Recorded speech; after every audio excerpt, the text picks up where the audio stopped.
সবাই কেমন আছো? আশা করি সবাই ভালো আছো, আমরাও ভালো আছি। আজকে হলো শুক্রবার, এখন বাজে সকাল 6:30। 6:30 থেকে আমি আমার ভিডিওটা শুরু করলাম। আমি ঘুম থেকে উঠেছি 6টায় উঠে বাসি জামা কাপড় চেঞ্জ করে ঘর দুয়ার ঝাড় দিয়ে টুকটাক কাজ করে ছাদে এলাম। বাসি জামা কাপড়গুলো ধোবো আর তোমাদের সঙ্গে সারাদিন কী কী শেয়ার করি দেখতে থাকো, আশা করি ভালো লাগবে। জানি না কী হবে আর কী করবো শেয়ার, তো চলো শুরু করা যাক। তো পাখিদের কিচিরমিচির শুনে তোমরা বুঝতেই পারছো কতটা সকাল। তো সকাল সকাল যত উঠবে সকাল সকাল কাজ হয়ে যাবে, শরীর ভালো থাকবে, মন ভালো লাগবে।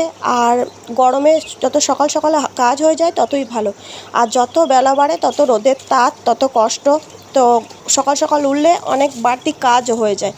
আর সকাল সকাল খাবার দাবারও খাওয়া যায়। সকাল সকাল ঘুম থেকে উঠলে কিন্তু সকাল সকাল খিদে পায়। তো জামাটা কাচার পর দেখলাম জামাটা কিন্তু ভালো কাচা হয়নি, এখনও বাসি। তো জামাটা আবার চুবালাম। বাসি জামা কাপড় দেখে তো মেলা যায় না, এটা পরে পুজো করতে গেলে তখন অস্বস্তি করবে, তাই না? তো সেই জন্য আবার ধুয়ে মেলে দিলাম। তো এইগুলো আমি সারাদিন পরি আর ছেড়ে ছেড়ে রেখে দিই। কোনো সময় কোনো দিন বাথরুমেই জল কাচা করে দিই। আবার অনেকে বলে নাকি রাত্রেবেলা জামা কাপড় ধোয়া উচিত না, ভালো নয়, কি হয় জানি না। তো যাই হোক, বড়রা যেটা বলে সেটা শুনতে হয়। এটা কালকে দিনের বেলা পরে রেশন আনতে গেছিলাম।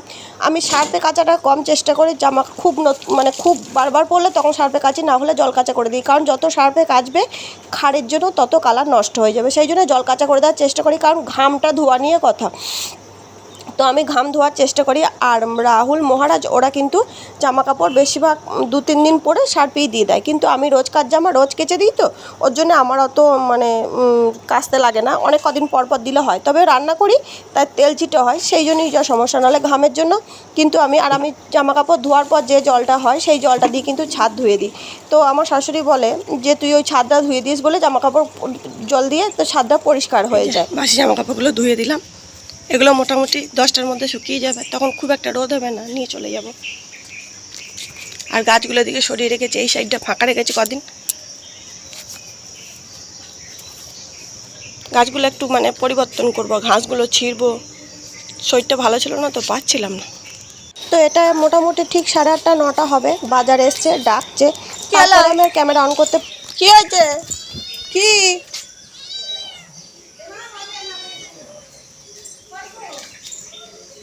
ও এখন যাবে আমার সাথে, যাবে।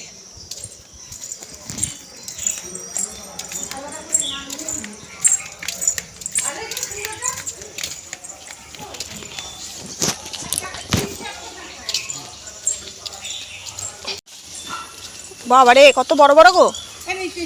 দেখলি তো মনে হচ্ছে গলা চুলকাচ্ছে।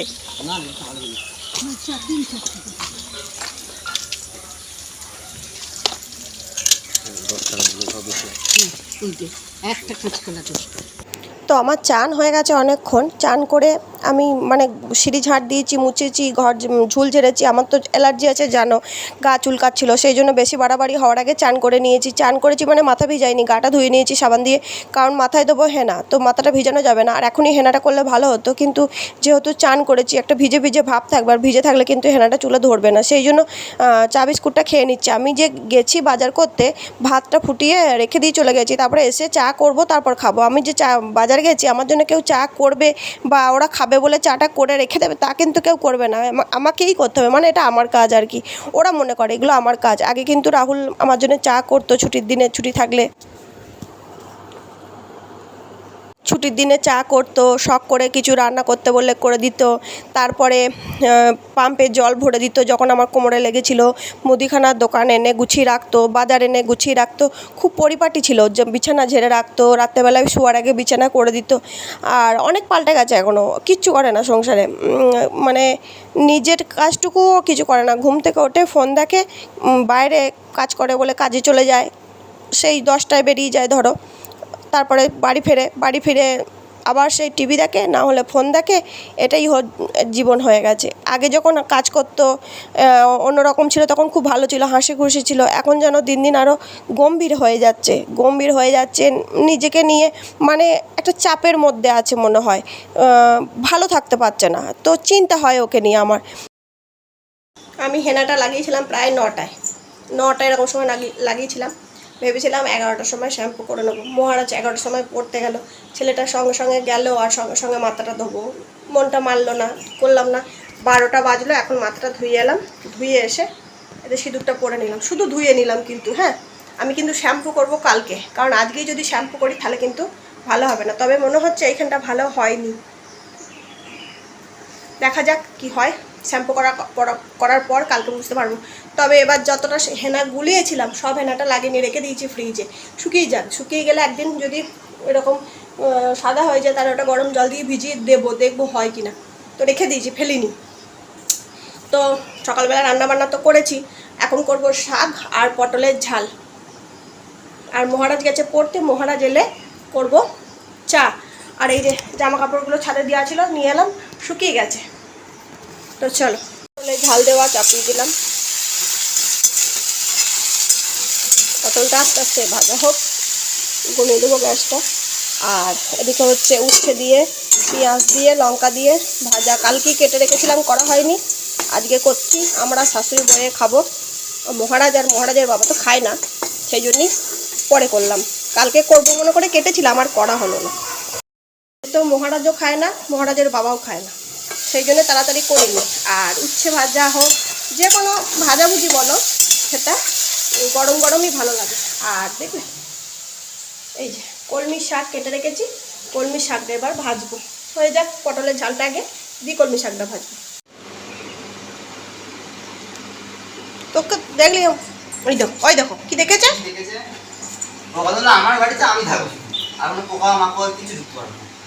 পাখির জন্য ওই কাঠের গাড়িতে করছে, ছুটে চলে এলাম, ভয় লাগে, মানে পায়ে হাঁচড়ে দেবে। সব সব নে লাজটা ওই দেখ স্টিকারটাকে যতদিনে তুলতে পারবে।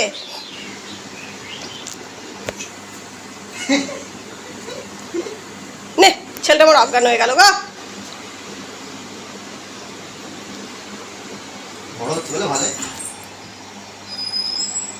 ঘ্যান্টু ওই দেখো পাল্টে খেয়ে নিচ্ছে। ওর ল্যাজটাকে কি করবে খুঁজে পায় না, ল্যাজটাকে। বিড়ালের ল্যাজ বড় হয় অনেক। না না বাবু, না করতে নেই।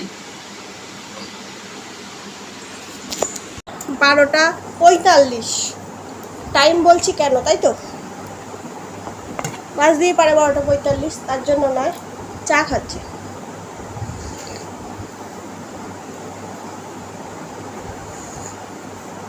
মহারাজাই পড়ে এলো, সুন্দরীকে নিয়ে একটু খেললো, সুন্দরী নিচে গেল, ও চান করে এলো, চা করলাম, এবার খাবে। এখন যদি চা কেউ খায় 1:30টার সময় খিদে পাবে বলো? বারণ করে চা খাস না, শুনবে না।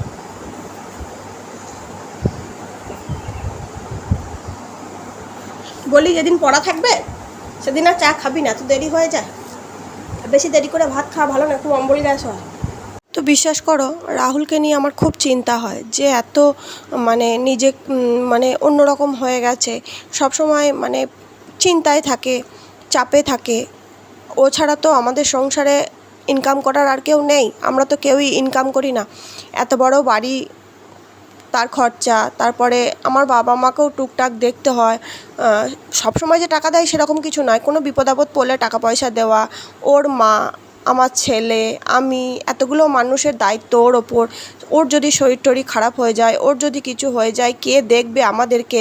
আমরা বাইরে বেরোই না, কাজ করি না, কাজের সম্পর্কে জানি না। মহারাজ এখন এতটাই ছোট যে ও বাইরে বেরিয়ে কাজ করতে গেলে, বিপদে পড়লে মানুষকে করতে গেলে তো খুবই কষ্ট হবে, কারণ মহারাজকে ওর বাবা খুব যত্ন করে মানুষ করেছে, আর আমরাও খুব যত্ন করে মানুষ করেছি। একটা মাত্র ছেলে, যা চেয়েছে তাই দিয়েছি, না চেয়েছে তাও দেওয়া হয়েছে, আতুপুতু করে মানুষ করা হয়েছে। ও কি পারবে সেগুলো আমাদের চিন্তা হয়, সেই জন্য আমি সবসময় ভাবি রাহুল ফিটফাট থাকুক, টিপটপ থাকুক, একটু কাজকর্ম করুক, একটু মানে হালকা হোক, ফ্রি মাইন্ডের হোক। ও কেন হতে পারে না জানি না, খুব চিন্তা হয় ওকে নিয়ে। কারণ আমাদের তো লাভ ম্যারেজ, তোমরা হয়তো ভিডিওতে শুনেছো বা দেখেছো, আমাদের তো লাভ ম্যারেজ। যখন আমরা মানে প্রেম করেছি তখন একরকম ছিল, বিয়ে করার পরও অন্যরকম ছিল, এখন আস্তে আস্তে অন্যরকম হয়ে যাচ্ছে। হয়তো বয়স বাড়ছে বলে এরকম হচ্ছে, এরকমই হয়তো সবাই হয়ে যায়। তবে আমি তো ওর প্রেমিকা, বউ, সবটাই বলো, যাই বলো, সবই তো। ওকে নিয়ে চিন্তা হওয়াটা আমার স্বাভাবিক। কারণ বিপদে পড়লে কোনো বন্ধু বান্ধব আত্মীয় স্বজন কেউ পাশে থাকে না, আমি সেটা জানি। কারণ বকুক, ঝগড়া করুক, যাই করুক, দিন শেষে খাবার কিন্তু মুখে ওই আমাদেরকে এনে দেবে। আর আমি বিপদে পড়লে, আমি অসুস্থ হলে ওই আমাকে দেখবে। আর আজকে যদি আমার মা বাবা অসুস্থ হয় তাহলেও ওই দেখবে। তো সেই জন্য ওকে সুস্থ থাকতে হবে, ওকে ভালো থাকতে হবে, ওর খেয়াল রাখতে হবে, সেটাই ভাবি। ওকে কিচ্ছু করতে হবে না সংসারে, কোনো কিছুই করতে হবে না, বাজারও করতে হবে না, দোকানও করতে হবে না, কোনো কাজও করতে হবে না। কিন্তু ও হাসি খুশি থাকলে, ফ্রিভাবে থাকলে ভালো লাগে। আর ফ্রিভাবে না থাকলেই, চিন্তা করলেই, খুব শরীর টরীর খারাপ হলেই চিন্তা হয়, আর কিছু না। কি কেমন লাগে বলো? শুভ দুপুর বন্ধুরা, খাবার দাবার নিয়ে বসে পড়েছি। এখন বাজছে 2:15। দেরি হয়ে গেল কারণ হলো আমাদের বাড়িতে ইলেকট্রিক মিস্ত্রি এসেছিল ফর্দ দিতে, দেরি করে এসেছে। পাটাটি ছেলে তো, আমাদের নিজেদের সম্পর্কের মধ্যেই হয়, তো দাদা হয় আমার। তো এসেছিল ফর্দ দিতে, তা সে ফর্দ দিচ্ছে, খাওয়া তো যায় না, তাই জন্য ফর্দটা দিয়ে গেল, শান্তি হলো। ওর কাজ কমপ্লিট হলেই আমি রান্নাঘরটায় ঢুকতে পারবো। আর এই বারান্দায় রান্না করছি মানে গোটা বারান্দা তেল তেল হয়ে যাচ্ছে, বুঝলে তো।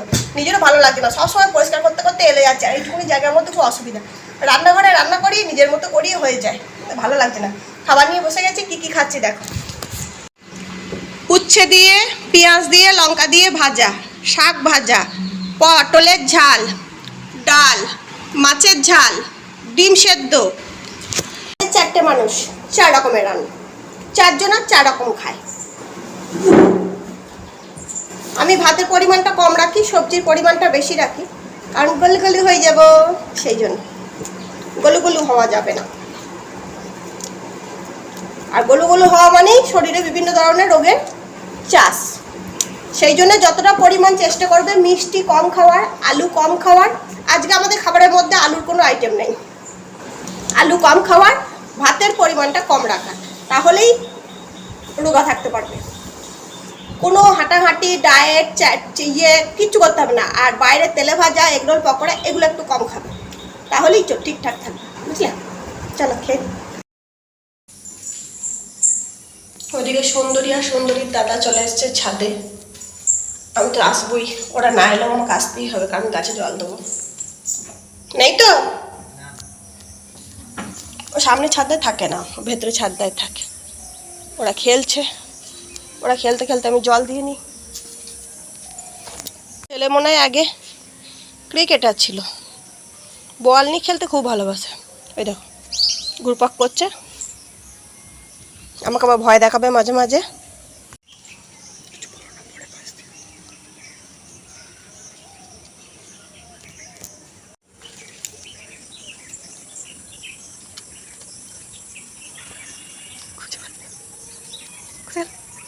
কোথায় গেল পাটিটা, কোথায় গেল? তো বিকেলের আকাশটা কত সুন্দর লাগছে দেখো, মনে হচ্ছে যেন সোনা ঢেলে দিয়েছে, সোনা। আমি পাটা ঢেকে রেখেছি। তো আমার আর মহারাজ আর সুন্দরী খেলছে, আর আমি জল দিয়ে নিলাম।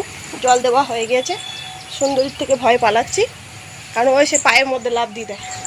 তো জল দিয়ে দিয়েছি সব গাছই, দেখবে কমপ্লিট।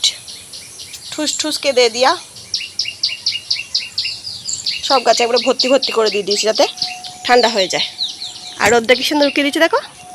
সোনা রোদের হাসি দেখে মনে রং লেগেছে, ওই আকাশ আমায় কাছে ডেকেছে।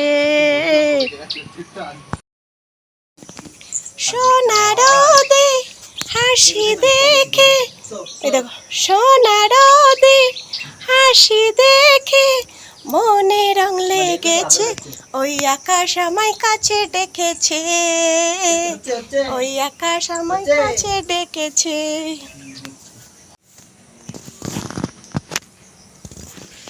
আদর হচ্ছে, আদর, আদর খাচ্ছে, পড়ে পড়ে কিরম আদর খাচ্ছে দেখো।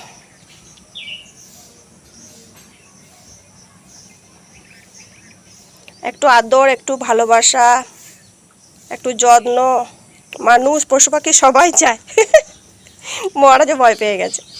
কি হয়েছে, কি হয়েছে? আদর আদর আদর, আমার হাতেই বাকি আছে। ওরকম করিস না, ঘ্যাট করে চলে আসবে। আদর খাবে, আদর খাবে, খাও।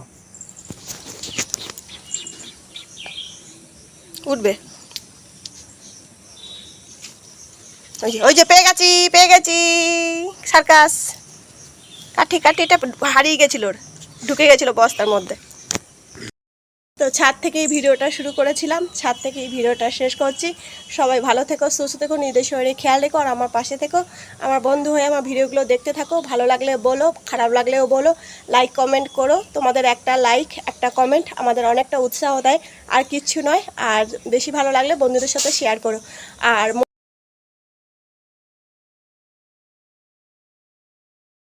খুব সুন্দর মানুষই রয়, খুব সুন্দর সুন্দর কমেন্ট করে, যাতে আমি অনেক উৎসাহ পাই আর ভিডিও করার অনেকটা মনোবল পাই।